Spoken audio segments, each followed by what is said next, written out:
Hello aspirants, पुन्हा एकदा तुमच्या सगळ्यांचं स्वागत आहे तुमच्या आवडीच्या ए फॉर ॲग्रिकॉस या यूट्यूब चॅनलवर. मित्रांनो, उभ्या महाराष्ट्रातली सगळी कृषीची जी मुलं आहेत ती सगळी खुश झाली, कारण महात्मा फुले कृषी विद्यापीठाची शेवटी जाहिरात आली. पण नंतर हळूहळू कळालं की ही जाहिरात जी आहे ती सगळ्यांसाठी नाही आहे, तर या जाहिरातीमध्ये फक्त प्रकल्पग्रस्त मुलं जे आहेत ते इलिजिबल आहेत. मग प्रकल्पग्रस्त मुलं खुश झाले. नंतर पुन्हा आणखी ॲनालिसिस केल्यावर कळालं की फक्त विद्यापीठाने म्हणजे राहुरी कृषी विद्यापीठाने बाधित प्रकल्पग्रस्त मुलांसाठीचीच ही ॲड आहे आणि तेवढेच मुलं या जाहिरातीमध्ये काय असणार आहेत, पात्र असणार आहेत. तर ह्या ज्या गोष्टी आहेत ह्या हळूहळू आपल्यासमोर उलगडत गेल्या. हे जे प्रश्न आहेत हे मनातले आपले हळूहळू आपल्यासमोर येत गेले. पण या नंतरही काही प्रश्न मुलांच्या मनामध्ये आहे की सर ही अशी प्रकल्पग्रस्तांसाठी जी स्पेशल जी जाहिरात आहे ती याआधी आलेली आहे का, अशी येतं का, नियमाने ही जाहिरात यायला पाहिजे का, आम्ही बाकी प्रकल्पग्रस्तांना यामध्ये इन्क्लूड करायला पाहिजे का, किंवा अशी जाहिरात डबल पुन्हा आणखी दुसऱ्या कुठल्या कृषी विद्यापीठाची येऊ शकते का, किंवा या जाहिरातीनंतर ही जनरल जाहिरात येईल का, त्यामध्ये प्रकल्पग्रस्तांना आरक्षण असेल का, असे खूप सारे प्रश्न जे आहेत ते कालपासून माझ्या व्हॉट्सअपला आलेले आहेत आणि त्या सगळ्या प्रश्नांचं उत्तर मी या व्हिडिओच्या माध्यमातून देण्याचा प्रयत्न करतोय. त्यामुळे प्लीज सगळे ॲग्रिकल्चरचे आपले जे मित्र आहेत तुमच्या मनातले जे काही प्रश्न असतील त्या प्रश्नांची उत्तरं तुम्हाला या व्हिडिओमधून मिळतील. त्यामुळे हा व्हिडिओ जो आहे तो शेवटपर्यंत बघण्याचा प्रयत्न करा आणि तुमच्या मित्रमैत्रिणींपर्यंत या व्हिडिओची किंवा या चॅनलची लिंक शेअर करा, कारण ॲग्रिकॉस एकत्र आले तरच आपण मोठं काम काहीतरी करू शकतो. ठीक आहे. त्यामुळे या चॅनलवर आपण नेहमी सगळ्या परीक्षांच्या अपडेट्स देत असतो, नेहमी सगळ्या इतर जाहिरातींचे अपडेट्स देत असतो आणि त्या परीक्षांच्या संदर्भात काही ना काही तयारीसाठी व्हिडिओसुद्धा घेत असतो. ठीक आहे. त्यामुळे हे चॅनल सबस्क्राईब करा, तुमच्या मित्रांना सांगा, पाहुण्यांना सांगा. ठीक आहे. तर आजचा जो विषय आहे हा प्रकल्पग्रस्त आणि सर्व संभ्रम आहेत. ठीक आहे. तुमच्या मनातले जे काही संभ्रम आहेत त्या सगळ्या संभ्रमांचं उत्तर देण्याचं काम या व्हिडिओमधून मी करण्याचा प्रयत्न करणार आहे. हे सगळं झाल्यानंतर सुद्धा जर तुमच्या मनात काही प्रश्न उरले तर तुम्ही प्लीज कमेंट करा आणि त्या कमेंटमधनं मी ते प्रश्न घेऊन पुन्हा आणखीन एखादा व्हिडिओ तयार करेल किंवा त्या कमेंटमध्ये उत्तर देण्याचा प्रयत्न करेल. ठीक आहे. तर बघा, 31 डिसेंबर 2024ला ही जाहिरात आली. 31 डिसेंबर 2024ला ही जाहिरात आली आणि सगळीकडे आनंद वातावरण झालं की कृषी विद्यापीठाची जाहिरात आली. नंतर ही जाहिरातीचा पहिला पॅराग्राफ वाचल्याच्या नंतर कळालं, हे जाहिरातीचा पहिला पॅराग्राफ वाचल्याच्या नंतर कळालं की अरे ही जाहिरात तर फक्त कृषी विद्यापीठाने बाधित प्रकल्पग्रस्तांमधून भरण्याकरिता आहे. कृषी विद्यापीठाने बाधित प्रकल्पग्रस्तांमधून भरण्याकरिता विशेष भरती प्रक्रिया आहे. ठीक आहे. सर ही नियमानं यायला पाहिजे का, अशी येऊ शकते का? तर त्यांनी तर संदर्भामध्ये हा शासन निर्णय दिलेला आहे, हा GR दिलेला आहे त्यांनी संदर्भामध्ये आधीच. ठीक आहे. हा GR 14 ऑक्टोबर 2024 मध्ये आलेला आहे. ठीक आहे. 14 ऑक्टोबर 2024 मध्ये आलेला आहे. बघा काय सांगतो तो GR हे सुद्धा मी पुढे तुम्हाला पुढच्या स्लाइडवर आहेच. परंतु ही अशी जी जाहिरात आहे याचा इतिहास तुम्हाला सांगतो मी. अशी जी जाहिरात आहे ती याआधी 2009ला आलेली आहे. 2009ला सेम अशीच जाहिरात जी आहे फक्त विद्यापीठाच्या प्रकल्पग्रस्तांसाठी MPKVने पण काढलेली आहे आणि सेम अशीच VNMKV परभणी या कृषी विद्यापीठाने सुद्धा काढलेली आहे. ठीक आहे. मग सर त्यावेळेस जाहिरात काढली होती, मग आता डबल ही जाहिरात आली म्हणजे आणखीन पुढे जाहिरात येईल का? तर नाही. बघा कसं असतं माहिती आहे का, जेव्हा एखादा प्रकल्प उभा करायचा असतो त्यावेळेस त्यासाठी भरपूर काही जमीन आणि बाकी इतर गोष्टी लागतात. आता याच्यामध्ये प्रकल्पग्रस्त म्हणजे काय नाही ह्या सगळ्या गोष्टी मी पुढे सांगणारच आहे तुम्हाला.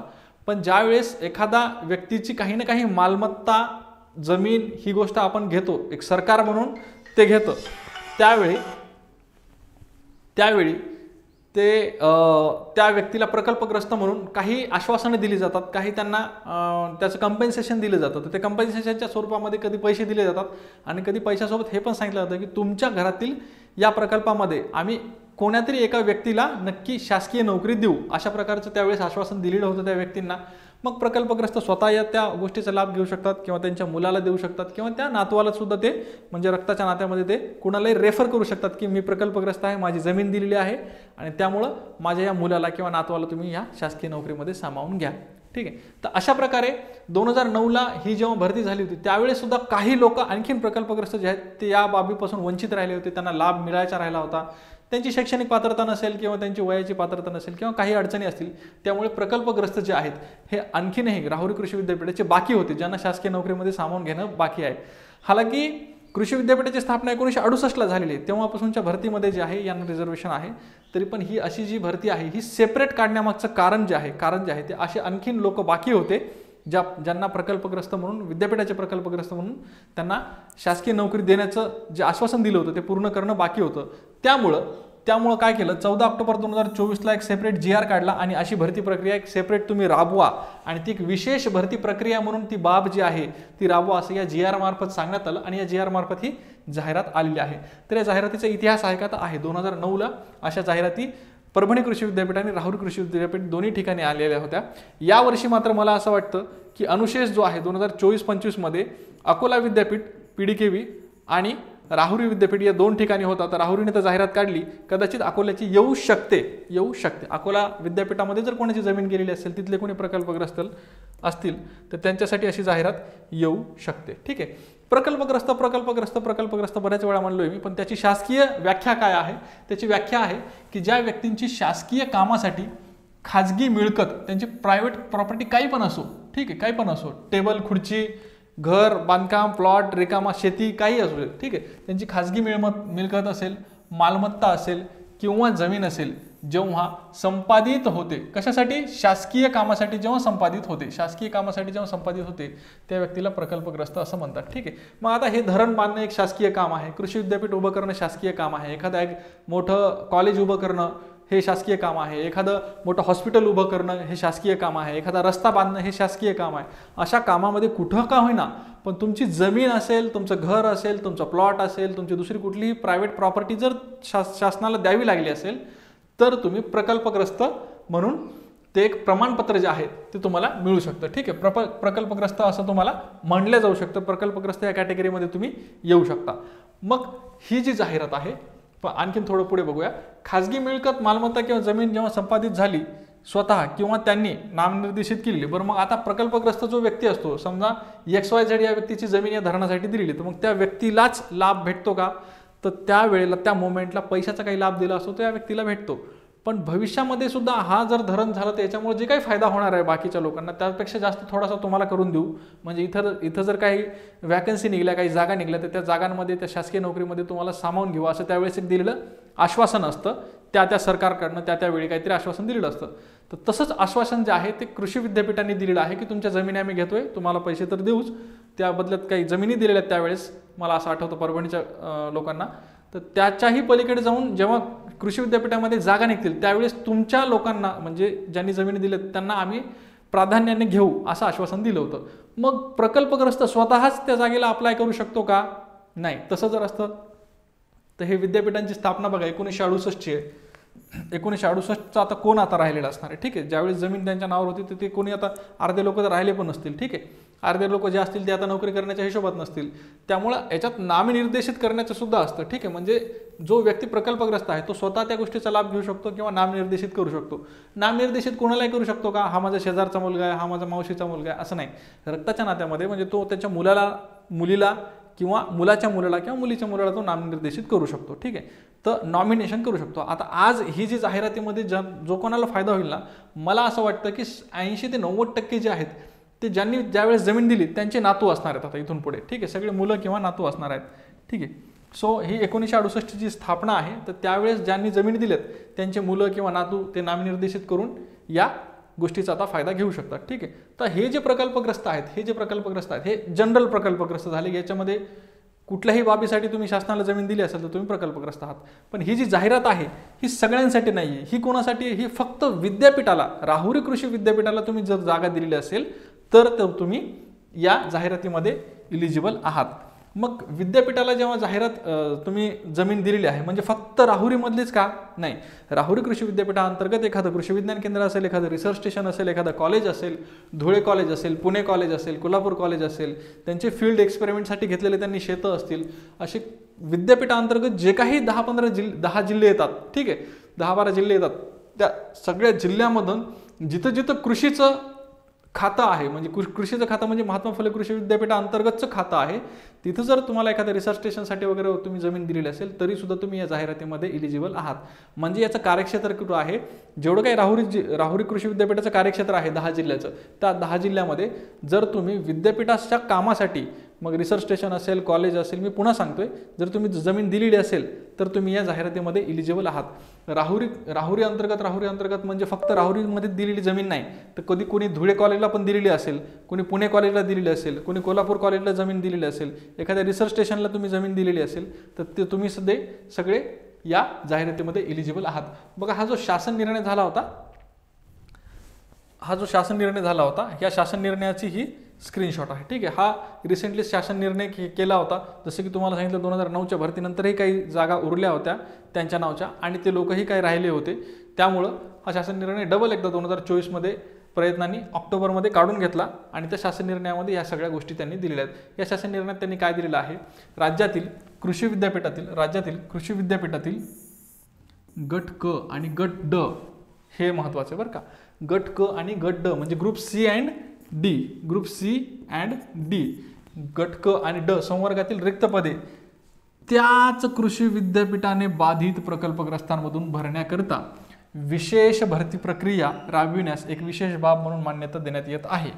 एकूण भरावयाच्या पदांपैकी 50% पदे ही त्याच कृषी विद्यापीठाने बाधित झालेल्या प्रकल्पग्रस्तांकरता राखीव ठेवण्यात यावी. म्हणजे जर कोणी जमीन दिलेली असेल परभणी कृषी विद्यापीठाला तर तो तिथं या जाहिरातीमध्ये इलिजिबल नाहीये. ठीक आहे, तो इतर प्रकल्पग्रस्तांमध्ये येईल.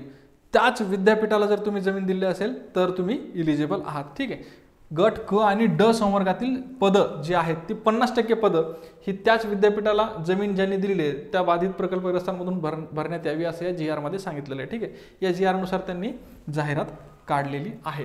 ठीक आहे, याच्या पलीकडे आता काही प्रश्न मुलांच्या डोक्यामध्ये असे आहेत की सर प्रकल्पग्रस्त आरक्षण गट क आणि गट ड सारखीच तरतूद गट अ आणि ब ला आहे का. आता बऱ्याच जणांचा असं आहे की त्यांनी विद्यापीठाला जमीन दिलेली आहे, विद्यापीठाचे प्रकल्पग्रस्त आहेत, कदाचित ते दुसऱ्या विद्यापीठाचे असतील, त्यांना माहिती आहे ह्या जाहिरातीमध्ये आपण बसत नाही. त्यांचं असं आहे की सर मी MSc केली, PhD केली, मग मी पुढे SRA किंवा असिस्टंट प्रोफेसरची जर जागा आली तर मी तिथं अप्लाय करू शकतो का, किंवा त्या पदासाठी आम्हाला सेपरेट अशा जागा येतील का प्रकल्पग्रस्त म्हणून किंवा विद्यापीठ प्रकल्पग्रस्त म्हणून. बरेच जण असे आहेत ज्यांनी PhD करून ठेवलेली विद्यापीठामध्ये, PhD करून ठेवली, असिस्टंट प्रोफेसर कधी होऊ शकतात असे. ठीक आहे, बट त्या मित्रांना माझं हे सांगणं आहे की प्रकल्पग्रस्तांसाठी जे आरक्षण जे आहे सेपरेट 50% जी जाहिरात काढण्याचं जे आता आपण GR पाहिला, या GR मध्ये त्यांनी मेन्शन केलेलं आहे की गट क आणि ड च्या जागांसाठी तुम्हाला रिझर्वेशन आहे, पण गट अ आणि ब साठी कुठलंही रिझर्वेशन नाही. त्यामुळं गट अ आणि ब साठी अशी सेपरेट तुमची प्रकल्पग्रस्त म्हणजे विद्यापीठ प्रकल्पग्रस्तांची सेपरेट अशी जाहिरात येणार नाही, भविष्यात कधी येणार नाही, याच्या आधी इतिहासात कधी आली नाही. ठीक आहे सर, तर हा प्रश्न तुमच्या लक्षात आला का. अ आणि ब साठी अशी कुठलीही तरतूद नाही, विद्यापीठ प्रकल्पग्रस्तांना प्रायोरिटी वगैरे देण्यात येईल असं काही नाही. ठीक आहे, गट क आणि ड साठी अशी तरतूद आहे तर ती आहे तुमच्यासाठी, त्यासाठी ही सेपरेट जाहिरात आहे. पुढचा बऱ्याच जणांचा प्रश्न असा होता की इतर विद्यापीठातील प्रकल्पग्रस्त या जाहिरातीत पात्र आहेत का, इतर विद्यापीठातील. ठीक आहे, तर हे आता आपण पाहिलं की इतर विद्यापीठातील प्रकल्पग्रस्त या जाहिरातीमध्ये पात्र नाही आहेत. या जाहिरातीमध्ये कोण पात्र आहेत, MPKV राहुरी आणि त्याच्या कार्यक्षेत्रामधले MPKV राहुरी, थोडंसं बोर्डचा इश्यू आहे, आणि त्याच्या कार्यक्षेत्र जे काही आहे त्यांचं 10 जिल्ह्याचं किंवा त्यापेक्षा जास्त असेल ते कार्यक्षेत्रामध्ये जिथं जिथं कृषी विद्यापीठाचे स्टेशन्स आहेत, रिसर्च स्टेशन्स असतील, KVK असतील, कॉलेजेस असतील, तिथं जर ज्यांनी जागा दिली ते सगळे प्रकल्पग्रस्त इथं येतात. परंतु राहुरी कृषी विद्यापीठाला सोडून म्हणजे अकोला कृषी विद्यापीठ, दापोली कृषी विद्यापीठ, परभणी कृषी विद्यापीठाला तुमची जमीन गेलेली असेल तर तुम्ही या जाहिरातीमध्ये इलिजिबल नाही आहात. तुम्ही कधी जेव्हा जनरल जाहिरात येईल त्यावेळेस तुम्ही जनरल प्रकल्पग्रस्तामध्ये कॉम्पिटिशन देऊ शकता, बट तुम्ही या जाहिरातीमध्ये इलिजिबल नाही आहात. ठीक आहे, इतर विद्यापीठातील प्रकल्पग्रस्त विद्यार्थ्यांसाठी अशा जाहिराती येतात का. हे बघा, इतर विद्यापीठातील प्रकल्पग्रस्त विद्यार्थ्यांसाठी अशा जाहिराती येतात का, तर येतात. जसं मी तुम्हाला सांगितलं तसं 2009ला परभणी कृषी विद्यापीठाची आलेली होती जाहिरात, राहुरी कृषी विद्यापीठाची सुद्धा आलेली होती.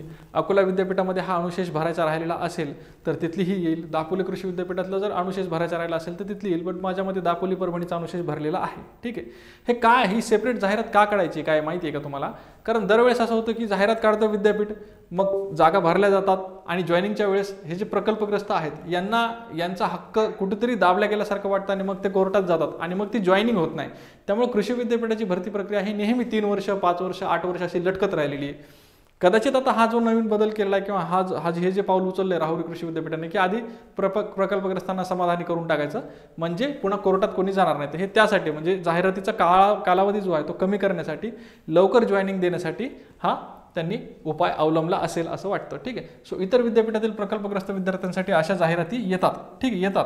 जर तिथं अनुशेष असेल, तिथं जागा रिकाम्या असतील, जर त्यांनी याआधी तशा जागा काढलेल्या नसतील तर 100% तशा जागा येतात. इतर जे प्रकल्पग्रस्त आहेत, धरणाचे, रस्त्याचे, हे जे प्रकल्पग्रस्त आहेत, ह्या विद्यार्थ्यांना पुढील जाहिरातीत पुन्हा आरक्षण मिळणार का? बऱ्याच जणांचं असं म्हणणं आहे, सर पण प्रकल्पग्रस्ताचे जर एवढ्या जागा यांनी आत्ता काढल्या विद्यापीठ प्रकल्पग्रस्ताच्या, तर मग आम्हाला पुढची जी जनरल जाहिरात येणार आहे असं तुम्ही म्हणता. कालच मी तुम्हाला सांगितलं की पुढची जाहिरात 2 महिन्यांनी येईल राहुरी कृषी विद्यापीठाची. तर त्या 2 महिन्याच्या जाहिराती मग आम्हाला प्रकल्पग्रस्तांचं आरक्षण असणार आहे की नाही? ते 100% असणार आहे. जे नियमानं 2.5% प्रकल्पग्रस्ताचं आरक्षण असतं, 2.5%, ठीक आहे, तर ते 2.5% का 5% काहीतरी असतं, जे काही तुमचं आरक्षण नियमानं असतं तेवढं आरक्षण असणार आहे. तिथं तुम्ही PAP म्हणून, म्हणजे प्रोजेक्ट अफेक्टेड पर्सन म्हणून, प्रकल्पग्रस्त म्हणून कॉम्पिटिशन देऊ शकता. तिथं काहीही म्हणजे असं विद्यापीठवाले, नॉन विद्यापीठवाले, कोणाच्या रस्त्यात गेला असं वेगळं काही बायफर्केशन असणार आहे. तिथं फक्त प्रकल्पग्रस्त एवढंच असणार आहे. ठीक आहे, प्रकल्पग्रस्त आणि त्याच्यासाठी जेवढ्या काही जागा असतील तेवढ्या असतील. पण पुढची जी जाहिरात असणार आहे त्याच्यात तुम्हाला सेपरेट आरक्षण असणार म्हणजे असणार. तुम्ही असं नका विचार करू की येतं प्रकल्पग्रस्ताचं सगळं आरक्षण याच जाहिरातीमध्ये दिले आणि पुढे येणार नाही, असं तुमच्या डोक्यातून काढून टाका. ठीक आहे, प्रकल्पग्रस्तांसाठी मग इतर प्रकल्पग्रस्तवाले आहेत ते सगळे आणि इतर विद्यापीठातले प्रकल्पग्रस्तवाले सगळे या पुढच्या जाहिरातीमध्ये इलिजिबल होतील, पण या जाहिरातीमध्ये इलिजिबल नाही आहेत. ठीक आहे, तर एक प्राथमिक स्वरूपामध्ये हे महत्त्वाचे प्रश्न आणि मोठे प्रश्न मला वाटलं मुलांच्या डोक्यामध्ये आहेत, जे की पुन्हा पुन्हा कॉमन वाटत होते. त्यामुळे ह्या प्रश्नांची मी PPT केली आणि तुमच्यासमोर मांडली आहे. या पलीकडेही जर तुमच्या मनात काही आणखीन प्रश्न असतील तर 100% तुम्ही आपले या व्हिडिओच्या याच्यामध्ये आपल्या कमेंट सेक्शनमध्ये तुम्ही टाका. त्या प्रश्नाचं उत्तर मी कमेंट करून करेल, किंवा जर जास्त असतील किंवा तसे कॉमन प्रश्न असतील तर त्याच्यावर मी व्हिडिओसुद्धा घेईल. या जाहिरातीबद्दल तुमच्या मनात काही संभ्रम असतील, आणखीन काही मनामध्ये असेल की सर याची तयारी कशी करायची, याचा एक्झाम पॅटर्न काय आहे, एक्झाम कधी होईल, सगळ्या प्रश्नांची उत्तर तुम्हाला मिळतील. तुम्हाला फक्त कमेंट करायचे आणि आपल्या चॅनलला थोडंसं सपोर्ट करायचं आहे. व्हिडिओला लाईक करायचे, चॅनलला सबस्क्राईब करायचे आणि व्हिडिओ तुमच्या इतर मित्रांपर्यंत पोहोचवायचा. ठीक आहे, तुम्ही हा व्हिडिओ आपल्या शेवटपर्यंत पाहिला त्याबद्दल धन्यवाद. आपलं A for Agricos चॅनल जे आहे याचंच तुम्हाला इंस्टाग्राम चॅनल, यूट्यूब चॅनल आणि टेलिग्राम चॅनलसुद्धा अवेलेबल आहे. ते सुद्धा लाईक, शेअर आणि सबस्क्राईब करा. आमच्यासोबत युनायटेड राहा. आपण 100% तुमच्या हक्कासाठी प्रत्येक गोष्ट करण्याचा प्रयत्न करू. शेवटपर्यंत व्हिडिओ पाहिला त्याबद्दल धन्यवाद. थँक्यू.